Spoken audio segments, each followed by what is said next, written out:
লাঞ্ছনা করা হচ্ছে, বাংলার মা মাটি মানুষকে যেভাবে লাঞ্ছিত করা হচ্ছে এবং আমাদের সকলের প্রিয় দিদিকে যেভাবে দিন রাত দিদির নামে কুৎসা করা হচ্ছে, আমাদের সেনাপতি আমাদের বীর যোদ্ধা অভিষেক ব্যানার্জির নামে কুৎসা করা হচ্ছে, তার সব জবাব কিন্তু আমাদের ইভিএম মেশিনে এবার দিতে হবে। কবে দিতে হবে? 25 তারিখ। কবে? 25 তারিখ। 25-এ নিয়ে সবাইকে বলবেন যে সকাল সকাল ভোট দিতে হবে, নিজের ভোট নিজে দেবেন। এবং আমি আপনাদের কাছে করজোড়ে অনুরোধ করছি, আমার দৃঢ় বিশ্বাস যে আমরা জিতবো।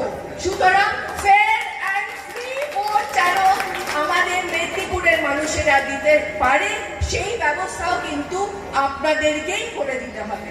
তাই সকলে খুব ভালো থাকবেন। এই তো আমি সবে আসা শুরু করলাম, অনেক দিন আছে, প্রচার করতে পারবো, আমরা সুন্দরভাবে প্রচার করব মানুষের কাছে।